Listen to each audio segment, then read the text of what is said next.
Hello and welcome.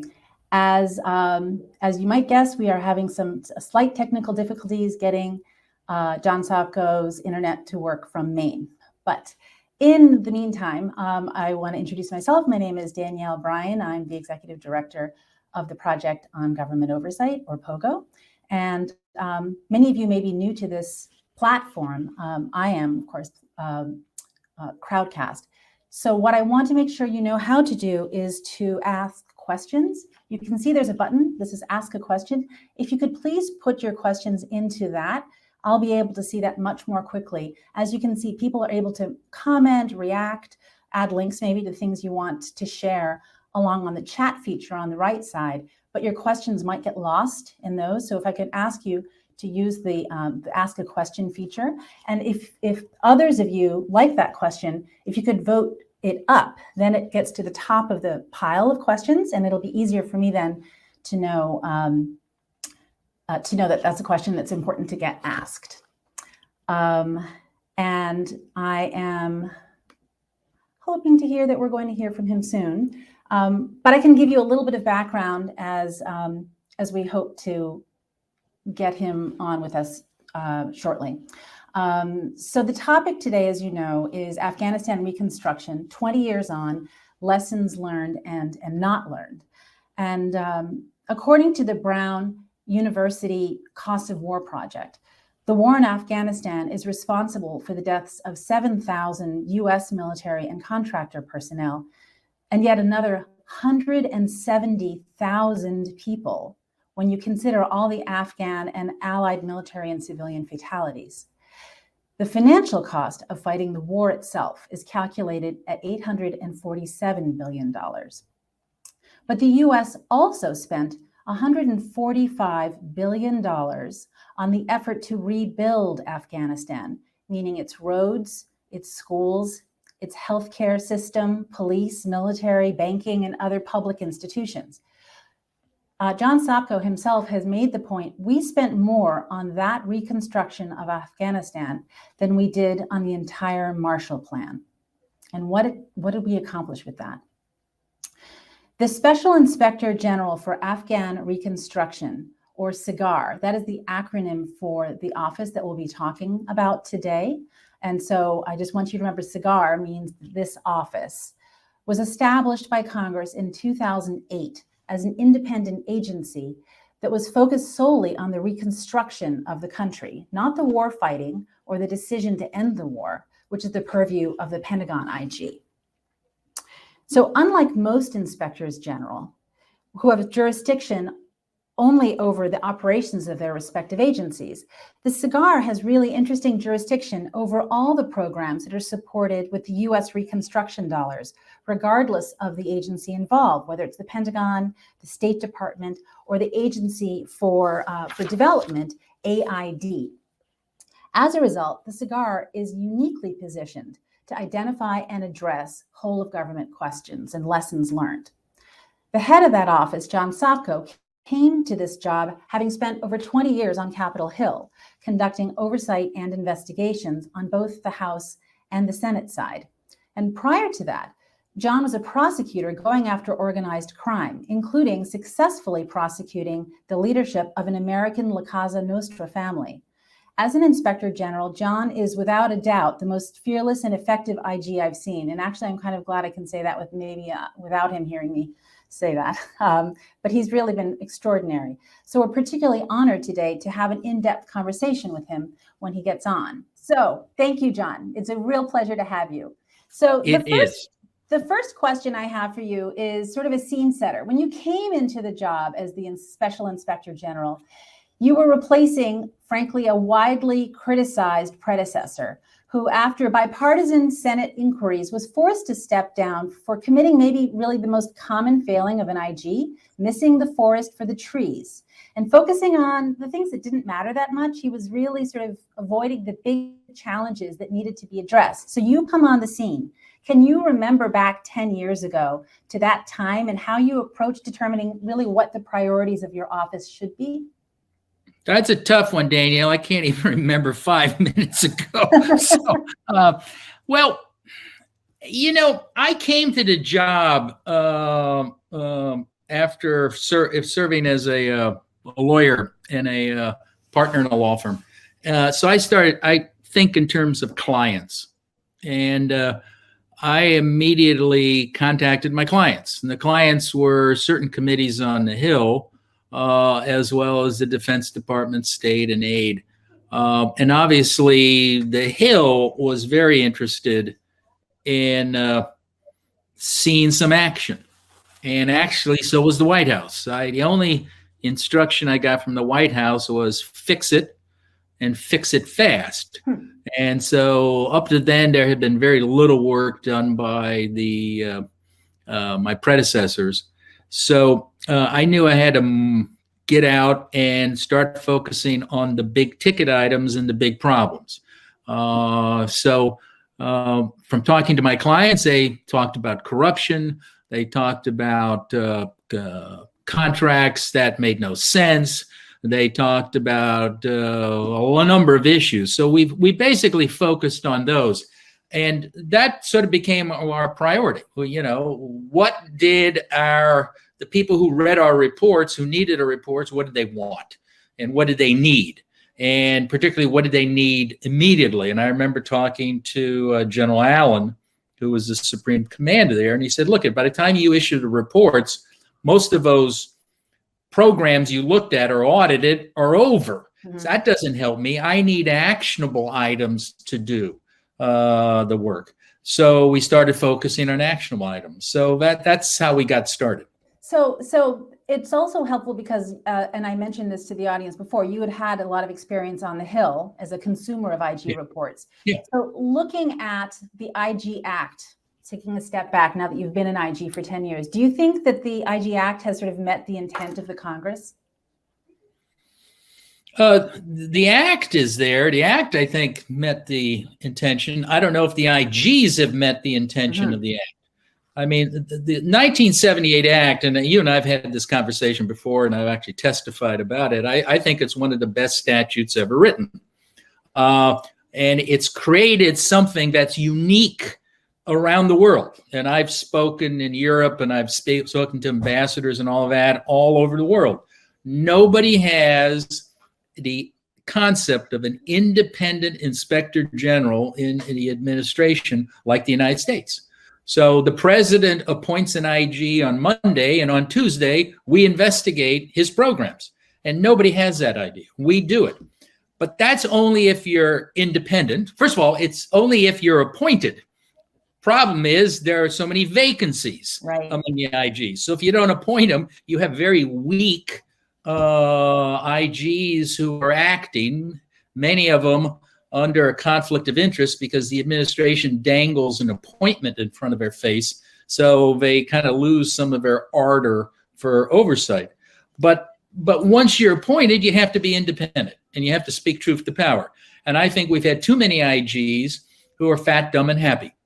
This is the best job I've ever had. I remember actually when I was on the Hill, I was investigating an IG who used to joke about he came into the office at 10, went to lunch at 11, and hit the golf courses at 1. And we actually had the golf course he went to every day. And we tried to get rid of him on the Hill. And we've had that problem. I think the purpose of the IG Act is to improve the way the government works. And that is your mission as an IG. And that means sometimes you got to speak truth to power almost all the time. Sometimes you're going to break crockery, and sometimes you're going to be hated. I've had doors slammed on my face. I've had threats against me by senior officials in the government. But, that's your job. And I think too many of the IGs just want to get along. And so we, the IG community, haven't lived up to the act, which I think is a pretty good act. And you do point to the vacancies. You and I spoke about how you are in this unusual role as a special IG, but you have the agency IGs that have equities in Afghanistan, the Pentagon, State Department, AID. All of them have been vacancies. The DoD IG has been vacant for over 5 years, AID and state for about a year. And so you're referencing the fact that the vacancies actually makes them less likely to be effective. Yeah. And act in everything. And the irony is when I started 10 years ago, it was the same thing. State IG was an acting IG for 5 or 6 years. 8IG was an acting IG, and DOD was an acting IG. There were no, it's sort of like what's come around, what started, is back again. Yeah. And also, I want to hear a little bit about your work with whistleblowers and how important you think that is for your job or for any IG's job. Well, that's the bread and butter of any investigator for the government, and sources of information. And whistleblowers are usually the best source of information because they're there in an agency or in a contractor, and they are willing to risk sometimes even their lives to tell you what's the problem. And if you don't have them coming forward because they don't think you're going to protect them, then you might as well just wrap up and go away, because you're not going to be able to do your job. And if you're an IG who doesn't protect whistleblowers, and I remember having conversations with former Senator McCaskill and Senator Grassley about, the one thing you got to do is protect those whistleblowers. And they were outraged by some of the antics of some of the former IGs and some of the agencies who not only didn't protect, but basically used their offices as hitmen to eliminate whistleblowers. Now, so that's outrageous. You have taken that so seriously that you've even had the really unusual experience of having to fight. For example, the Washington Post has attacked you for protecting your whistleblowers. Yes, I think that's ironic, don't you? Yeah, not everyone in the audience maybe knows this story. So do you want to just sort of give a 2 or 3 sentence explanation of what's going on there? Real quickly, we have a program we created at the request of a number of government officials called the Lessons Learned Program, because we are the only IG which has the whole of government approach. We can look at any U.S. government agency operating. So we went out and we've interviewed a lot of people in the government, out of the government, contractors, Afghans, et cetera, who had intimate information about Reconstruction. Many of them, because they were current government officials, former government officials who still are working in this town, or Afghans who are afraid of getting killed, asked for anonymity before they would talk to us. And we respected it. Now, the Washington Post found out that we had done these 400, 500, at that time, about 400, 500 interviews of these people, and they FOIA'd the documents. And I'm going to interrupt you for the audience.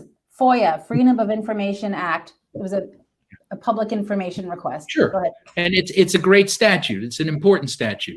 Yeah. The American people have a right to know what their government does. So we started answering that. Probably slower than what the Washington Post wanted, but we gave them the information we had. But we respected the promises we made to these people who talked to us. So the Washington Post sued us. They said, you basically have to tell us who your whistleblowers are.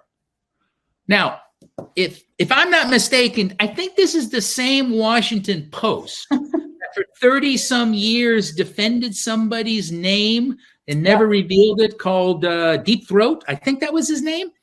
Now, it does seem to be a bit ironic that the Washington Post now is demanding the whistleblowers. And they've written a book and they've written a whole bunch of articles called the Afghanistan Papers, which really should be called the SIGAR Papers, because it's basically our interviews. And I don't mind that. I like people who take our work and improve on it. But you got to defend the whistleblowers. You got to defend the people who want anonymity. And anybody in this town knows that, especially reporters. Yeah, it's a crazy situation. It's bizarre. Yep.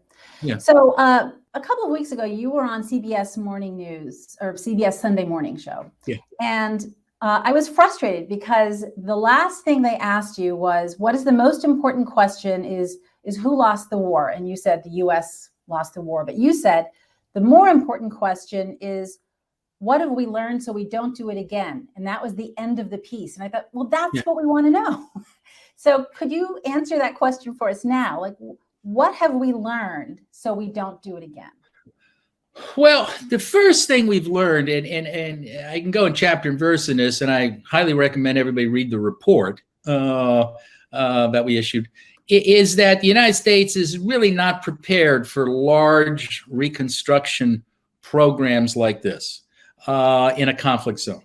And every time we do it poorly, and we tell ourselves, well, that's okay because we're never going to do it again. And the reason we don't do it so poorly is we don't prepare to do it again. So after Vietnam, we said we're never going to do that again. We're never going to do a major reconstruction in a war zone. And lo and behold, we did it in Afghanistan and Iraq. So 3 major times we've done this in 50 years, and all of them have been basically failures. So what we're saying, the bottom line of our report, and we have about 7 or 11 lessons learned, but the bottom line is be prepared for this. You may not want to do it on a regular basis, but in all likelihood, you are going to find a country where there's a national security interest for us to send troops in, as well as to reconstruct the country. And you should be prepared. Now, we don't say build another billion-dollar organization, but basically take the time to learn the lessons from the past and start to prepare. You know, we don't usually prepare for a war the day we start. You know, our military trains constantly. The military knows what type of resources they have, what type of plans they have. And we're saying just basically do that for these large reconstruction zones. So that's the bottom line of that report. And there's some very tangible things that come from your report. For example, you talk about how sometimes programs were deemed successful, whether they achieved or contributed to any particular goal, just because money was spent, for example. Those are the kinds of things, right, that we can be very clear things that we can be learning from. How is that, a success just because money was spent? Oh, yeah. And you've also talked about the rotation of people and how that creates an incentive to pass the bad news to the next person rather than owning that we need to actually do something now. So there's some very concrete things that I really think are important for all of us to be learning from. In the chat, by the way, because we were talking about prior examples, I quoted how you've said that we spent more on the Afghanistan reconstruction than we did on the Marshall Plan. And the question was that taking inflation into account? Oh yeah. I mean, taking inflation into account, I think we spent $103 billion on the Marshall Plan, and we're at $148 billion right now for Afghanistan. Isn't that just, it's incredible. That comparison's incredible. So you have been speaking and testifying to Congress about these problems for a decade. So these aren't new stories. You've been, I remember actually, I think it was 2013, I remember you testifying before then, Jason Chaffetz and John Tierney, about theft of fuel and the need to stop throwing monies at problems with no accounting for them. Why do you think these revelations were not sinking in to cause policymakers to change course along the way? That's a good question, and I don't have a good answer for it. Okay. I basically thought, based upon my experience on the Hill, that if you answered the mail from Congress and you got them the reports and you didn't get lost in the clutter, because there's so much fog and noise in Washington, in any place, and you got, by speaking publicly, by having events like this, talking to reporters, talking at think tanks around town, that the message would get out about the need to improve our operations in Afghanistan. And we did improve some of them, and some people took our stuff to heart, but not enough. Yeah. And in part is because we were up against a gale force wind from people in Washington whose careers were made on happy talk. That, just one more year and we'll turn it around, or we're turning the corner. I really would like to have some reporter go out there and find how many generals, ambassadors, secretaries of state or aid administrators talking about we're turning the corner. We're turning the corner. We turn it so many times we've gone 360. Right. So there was just a constant drumbeat of success is almost here. Just give us another, appropriations. Just give us this, and it'll be success. So that may have won the day. The other thing, and this is also important, that with this spin and this happy talk, there was also an overclassification of material, which made it very difficult for your average congressman or senator to get to the truth, because classified material is just very difficult to deal with. You have to go to a special secret room. You have to put on the cone of silence, right, your aluminum foil, and you get the document, you read it, and then you don't know what to do with it because you can't. Staff aren't with you, right? And your staff can't be with you, right? Oh, there was a real trick with Afghanistan. Is what they did was all the documents, or almost all of them, were stamped NATO classified, which, although it's not a big deal, but NATO classification, you have to go through NATO classification study or whatever for the staff. Most of the staff in the Hill were not NATO classified. So I remember actually briefing members, and they couldn't bring their staff in. So the member knows this, but he can't talk to anybody about what he just saw. So that was a game, and it is amazing. I mean, I've been in this town now since 1982. I used to have hair when I came here in 1982. And one of the few things I've learned, probably not a lot, but one of the few things is our government does not classify good news. And if by mistake it does, it will leak it. So anytime you see overclassification, it's a bad news story behind it. And I've actually I told that's the Ashraf Ghani, the president of Afghanistan. I said, you can try to classify this stuff, President Ghani, but my experience is it's going to leak out. But number two, you're going to look bad. And he didn't listen to me, and likewise, a lot of U.S. generals and ambassadors did. But there is also that was used against you, right? It was not just that your information was sometimes being overclassified, so we couldn't see it or the Congress couldn't see it, but wasn't overclassification even being used to prevent you from accessing information? No, we could always get the information. I thought there were some requests.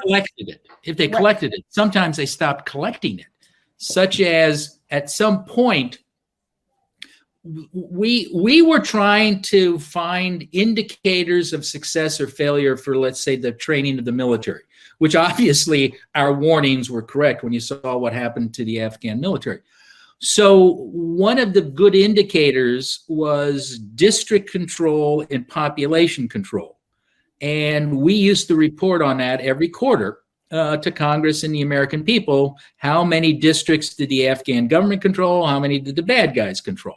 So at some point, the U.S. government said, well, that information is no longer relevant. What's relevant is peace. I actually had a general tell me that. What's relevant, John, now is the peace negotiations. And my response was, well, peace is good, but what does that have to do with whether the Afghan military can shoot or fight? Whether there's peace. This is comparing apples and oranges. Right. Sometimes they just didn't collect the data anymore. Wow. And usually that's when the data, again, I don't want to sound too cynical, but I'm old enough to be this cynical, is that's usually when the data was really going south. Right. They stopped collecting it or classified it even again. So let's talk about corruption. Now, many people are pointed I didn't take the bribe. I promise I didn't take a bribe. Okay, yeah. I know. So many have talked about how corrupt Afghanistan was and how the U.S. exacerbated both the corruption and the instability by essentially subcontracting with the Taliban and other warlords, people who are in no way committed to the reconstruction, for example, for safe passage of our contractors.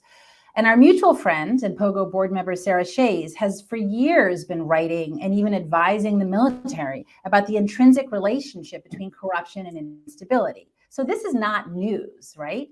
But given your experience, and this is one of the questions Dan Moldea put into the chat, your experience fighting corruption domestically as well as abroad, what could we have done differently or should we have done differently to combat the corruption? Well, first thing we could have done, and this isn't really a comparison with my experience here in the United States, as corrupt Cleveland and Youngstown and Chicago were, it paled in comparison to what we had in Afghanistan. But what we first of all should have done is realized, and this is again one of the lessons learned, is to understand where you're operating. The theater of operation, anybody in the military understands the theater of operation. Well, we didn't really understand how Afghanistan operated. And it was really naive when we came in. We didn't even realize how the Taliban came to power. The Taliban came to power by overthrowing the warlords and drug lords and the Northern Alliance soldiers and bigwigs, who basically preyed upon the Afghan people, stole them blind, robbed, raped, pillaged to their heart's content. So the Taliban, actually, it's ironic when you think of it now, the way they treat women is one of their big propaganda campaign in the beginning is, we, the Taliban, will protect you, the Afghans, will protect your women and girls and children from these evildoers. Well, when we kicked the Taliban out, the first people we used as our allies and supporters were those evildoers. Wow. They were the warlords, the drug lords, and all of the other felons out there. And we then sponsored them. We worked with them. We gave them contracts. We allowed them to wreak havoc over the same people who threw them out before and accepted the Taliban 10 years before. Now it's 20 years later, and you see what happened. So, and the problem of corruption comes because we spent so much money in there, and that was our answer to any problem. Spend more money and spend it quickly. And that's what we did. And this goes into this whole personnel system we have and how we reward success, and success was rewarded on based upon how much money was spent. So we spent, what I say is we spent too much money, too fast, in too small a country with too little oversight. Mm-hmm. And that's the other thing to remember. We don't come in, SIGAR doesn't come in until 10 years into the war zone. Right. The first couple years were totally ineffective because of the leadership problems.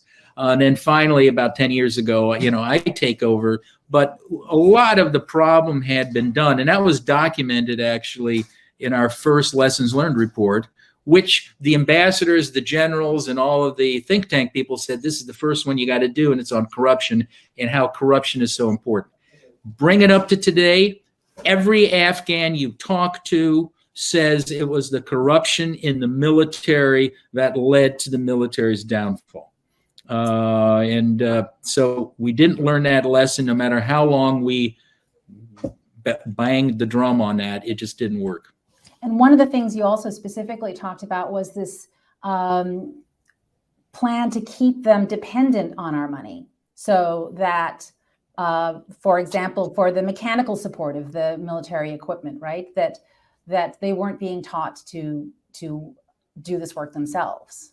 They were dependent on our money. Well, it's a little more complicated. It wasn't just dependent on the money, but I mean, that was one of the problems with our approach.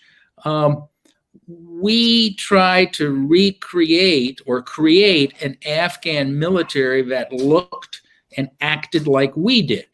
So instead of, using weapons and tactics that they were used to over the years, we gave them more modern and sophisticated weapons, and we followed Western tactics, which, made them dependent on new equipment, new technologies, new capabilities that they just didn't have the time to develop. So a classic example is, they were used to AK-47s. It's a very sturdy, not very technical weapon. You can wash it in a stream or with dirt.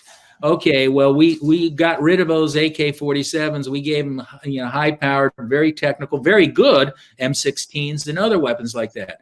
Well, we didn't always give them the cleaning kit, okay? And then you have to explain to illiterate. Remember, 70% of the Afghan military was illiterate in the beginning, to how to clean these weapons. Likewise, the Afghan military used to, because they had worked with it with the Russians or the Soviets, they knew how to maintain Soviet helicopters and Soviet airplanes and Soviet weapons.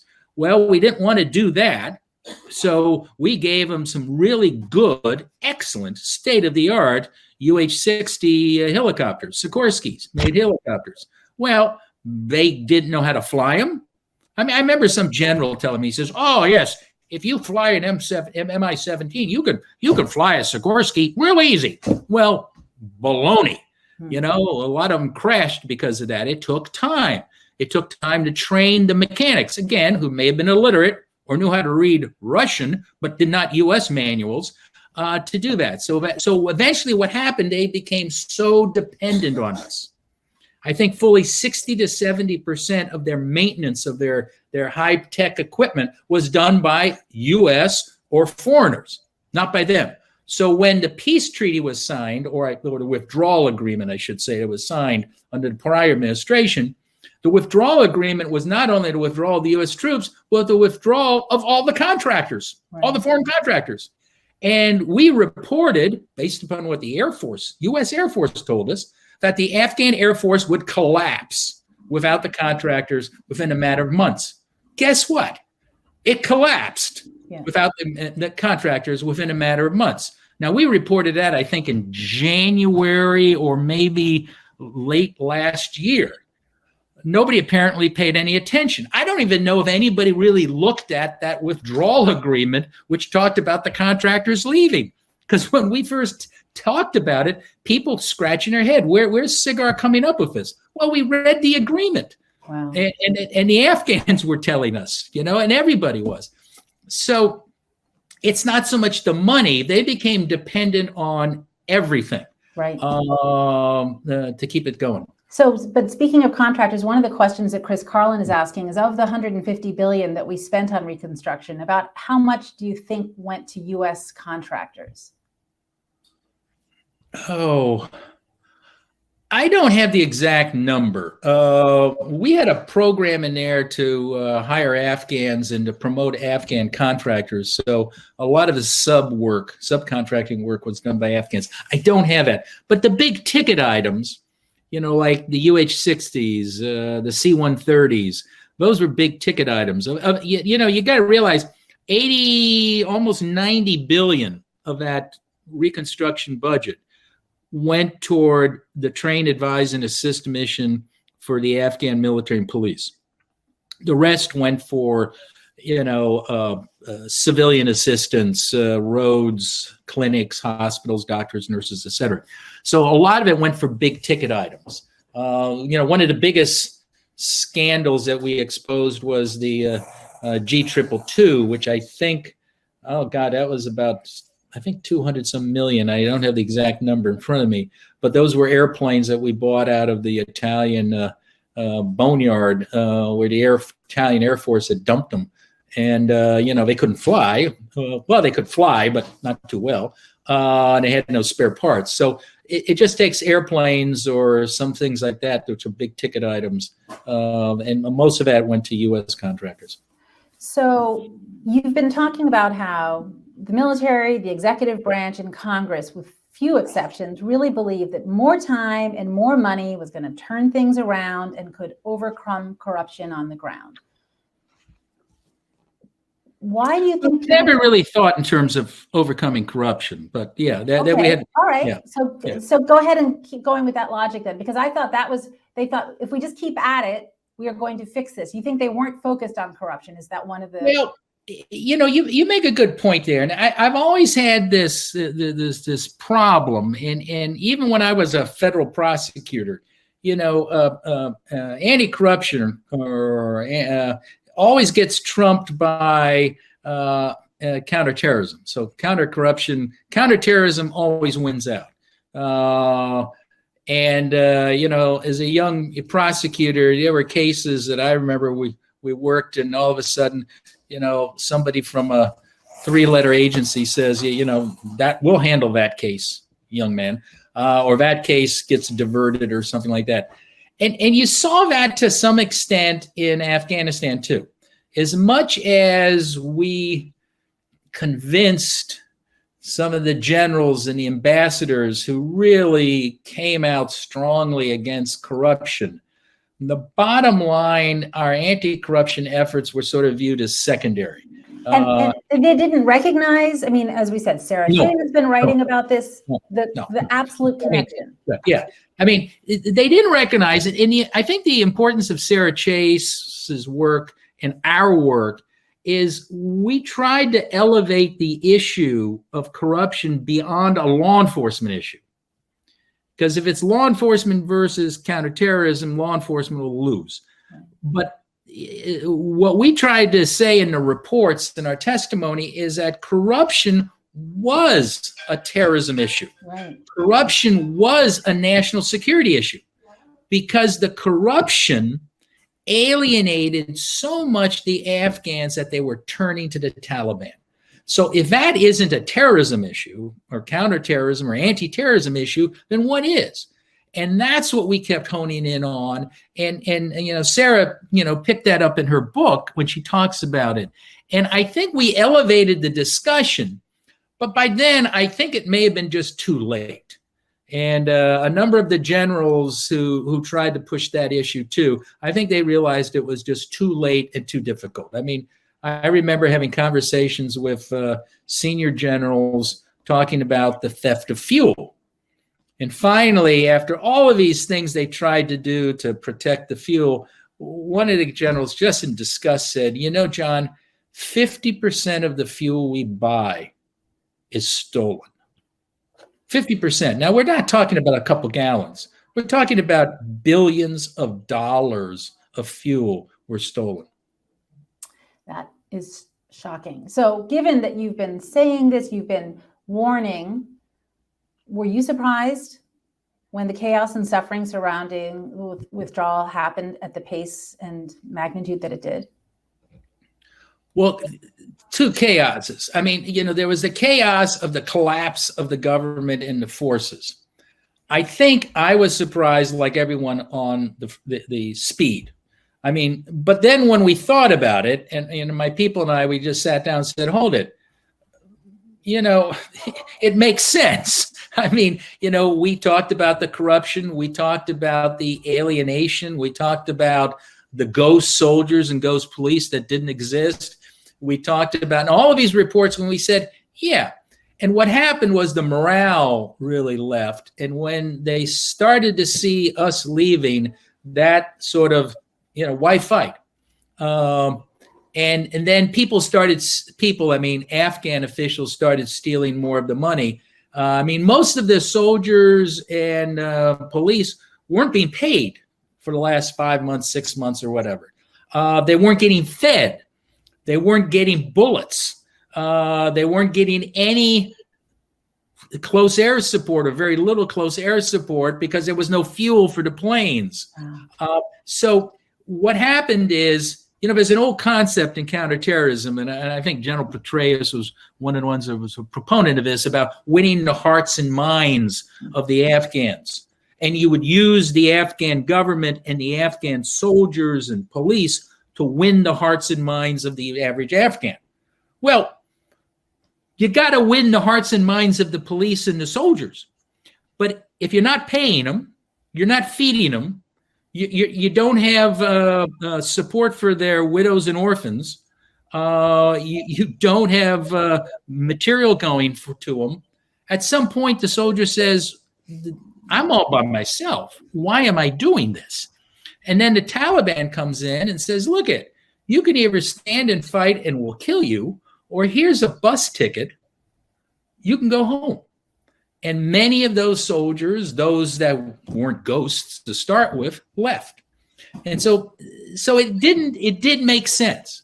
Now, what happened after the Afghans collapsed? I was a bit surprised that Ghani, fled, and then the government collapsed. That came very suddenly. So that's sort of my take on this. Yeah, and you're referencing the work you did on what you called ghost soldiers, and just to explain it to the audience, essentially this is, and many of you heard President Biden talking about the 300,000 people in the Afghan military, but you had been pointing out all along, we're paying for 300,000, but the numbers were in fact so much smaller because people were just embezzling the funds, right? Some of the leadership, which is adding to this corruption dynamic that you're talking about. Okay. And it wasn't just salary, Danielle. We paid for everything based on a per capita. So if you got 300,000 soldiers, you got about 300,000 uniforms, bullets and all of that for all of them. So it was what I call the long tail behind that. So if half the soldiers, or a tenth or 20 or 30% of them, or 50%, in many of the provinces, it was being reported toward the end, 50% of the police didn't exist. So that meant not only were their salaries being stolen, but all of the food, the fuel, the clothing, and everything that went to purchase that was also stolen. Wow. So it's a phenomenal amount of money that went out the door. And that's one of the things that Congress is asking us to look at now is, where did all of this money toward the end? Because as far as we can tell, and we may be wrong about this, but as far as we can tell, the spigots with the money flowing over there were open wide almost to the end. And we're hoping that somebody in the Pentagon, got wind or understood that things are going south on us.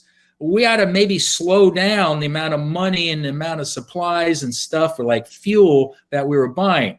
I'm hoping we find that, because that would be common sense. That would be good. But I don't know. I mean, we just got the request from Congress to do that, the House Oversight Committee, bipartisan request from the chairman and the ranking members of the committee and the subcommittees. So we're looking into that. So that's exactly what I wanted to turn to now. Bill Hartung wrote in as a question, your office has a sunset. So is your job done? Or it sounds no. Congress has now asked you to move forward. And so what is the work now that you see as your job, given that obviously you're not going to be going back? Does your staff have access to the information you need to be able to do some of the work that the Congress is asking for now? Well, we hope so. It's going to be a little more difficult, but let me just answer this differently. He's absolutely correct. We have a sunset provision, and it's based upon the amount of reconstruction that's authorized or available in Afghanistan. And, there's still a lot of money in the pipeline, and we don't know what's going to happen on that. But more importantly, I mean, we have a number of indictments and investigations and audits that we're finishing up. But then there's other questions that we think, and Congress basically has agreed with us, there are a lot of questions that need to be answered. Why specifically, what happened to the Afghan military and police in the last 6 months or 60 days or 90 days? Why? What happened? We talked at a 10,000 foot level, but let's go down. What actually happened? So they're asking us to do that. They're asking us to say, what happened to the government? I mean, we gave, technical advice and support and lots of money to Ghani and his crew. And so why all of a sudden did it disappear so suddenly without telling us either? And what happened to all the weapons? and all the fuel and everything else, including direct contributions from either trust funds or whatever. What happened to all of that money? What happened to all the material? What happened to all the airplanes? What happened to the drones we had given them? What happened to all that other technology? And also, what happened to all of the people who believed in us? So not just the women and the girls, but those who actually joined civil society groups, similar to POGO. There were organizations, very active civil society organizations that were trying to ferret out corruption and misconduct in their government. What happened to all of those people? And so those are some of the questions we're being asked. There are many more. I mean, I'm still very interested, and I directed my staff today to look at what has happened to the narcotics trade since, and what can we predict is going to happen. I think that's an important legacy because we spent billions, and it was mostly a failure on fighting narcotics. But I think the American people would like to know about that. I think the American people would also like to know what happened to all of that information that was given to law enforcement, honest law enforcement agencies, and honest intelligence agencies in Afghanistan now that the Taliban are in control. Do they have access to all that information and all the informants, many of them giving information over the last 20 years on the Taliban? I mean, to me, that is a scary thing for the average Afghan. But I think the American people and the American Congress want to know. So we have a number of these little jobs, some are big, that we hope to get done in the next year or so. And then we go out of existence, which I think we should. We have a couple more lessons learned reports that I think would be useful. So, but we will go out of existence. I actually believe in temporary agencies. I think we should have more temporary agencies. And so when our time comes, we will go out of existence.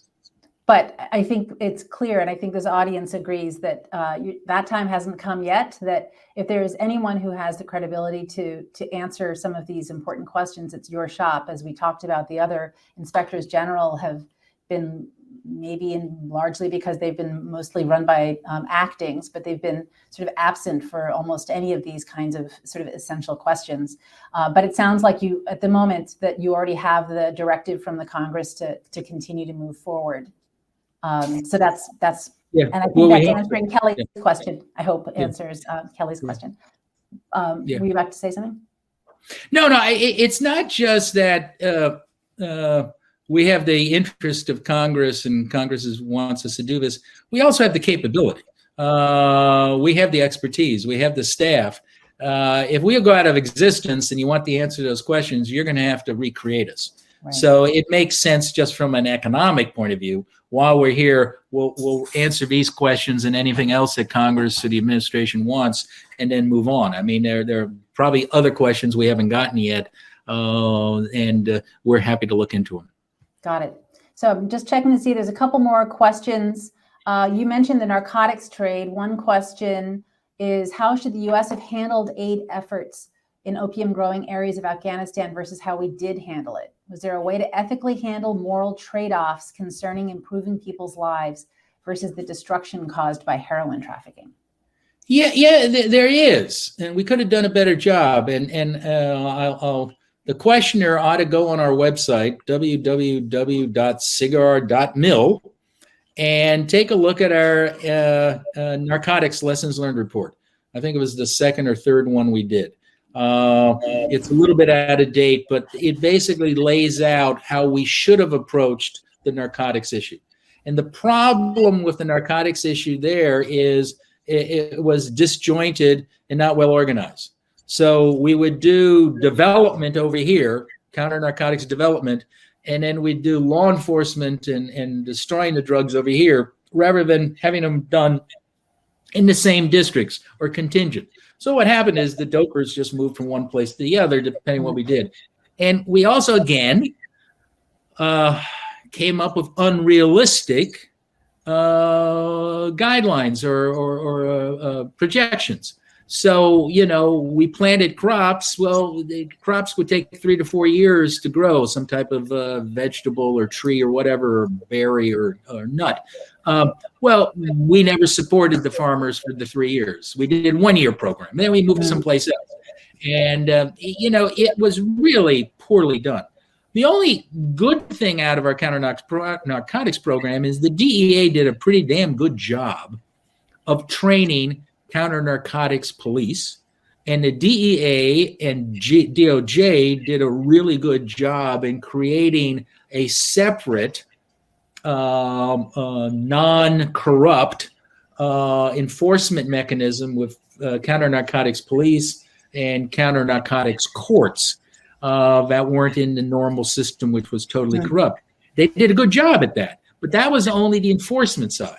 And what has happened over the years with the DEA leaving and cutting back normalization, even before the last couple of years, is that those courts have been clogged with the little fish, not the big fish anymore.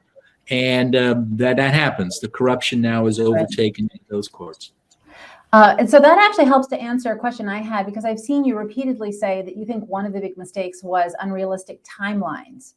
And I thought 20 years, like how many more years do you want? But you weren't talking about sort of the total longevity. You mean like on these smaller projects. Yeah, the smaller projects. I mean, if you're going in to find a crop substitution plan in a district or province, you can't just say, okay, here's your seeds, see you later, don't grow any drugs.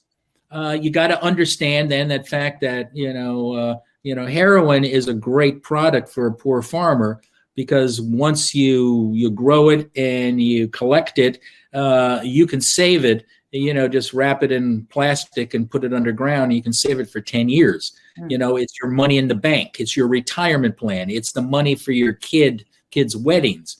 So you come in and say, well, we're going to have you grow pomegranates or something like that. Well, that's great, but that's going to take 5 years. So what do I do in the interim? I'm going to still grow opium. So that's what we're talking about. I mean, these programs, we had something else where this was one of the dumber programs we ever saw. I mean, and man, you could not make up some of these programs we had over there. But this one was to bring in sexy white Italian goats, fly them in to breed with the Afghan goats and improve the wool or mohair production. Wow. I'm not a goat farmer, so I don't know what they do. But we talked to the woman who they bought the goats from in Italy, and she just tore out her hair about how stupid it was. Because once again, they wanted to show success in a year or 2 years. Yeah. And she said, this takes 10 years, 20 years to do this. And, they bought all the goats, they herded them in, they eventually all died. They had to be culled because they had disease and all of that. Right. So that was our problem, is we had to show success instantaneously. And this was over all the administrations, these unrealistic timelines. And if your only success is how many programs you put out and how much money you spend, that's not success. There's 3 things you have to remember as an IG. Okay, because these are your last, this is it. Okay. Inputs, outputs, outcomes. Inputs is how much money or effort you put into it. Outputs is what you get produced. You got $100 million to buy boots. You bought 10 billion boots. Okay. Inputs, outputs. What was the outcome? Did the boots go on the soldiers' feet, or did the boots fall off the soldiers' feet, or were the boots then sold back to China? So, you got to look at the outcomes, and that's our whole If there's anybody who's interested in development aid, read our lessons learned report on monitoring and evaluation. How, you do the wrong thing perfectly and it's rated as a success. That is something that we can take everywhere in the government in our programs. And learn from. Thank you so much, John, for taking the time. I'm sorry that it was a complicated technical beginning, but it all worked out great. And thank you to all of you who joined. I know that Zoe put in the chat a link if you want to keep learning more about what's going on and and the work that we do around this. You can sign up for the bunker. So that's in the chat. And thank God, John, that you're still on the job and you're going to be help us so this doesn't happen again, because I think we all agree there's so many lessons we haven't learned, and it's desperately time that we do. Well, thank you very much, and thank you for the opportunity and for POGO's support. Thank you. Thank you. All right. Bye-bye. Bye now.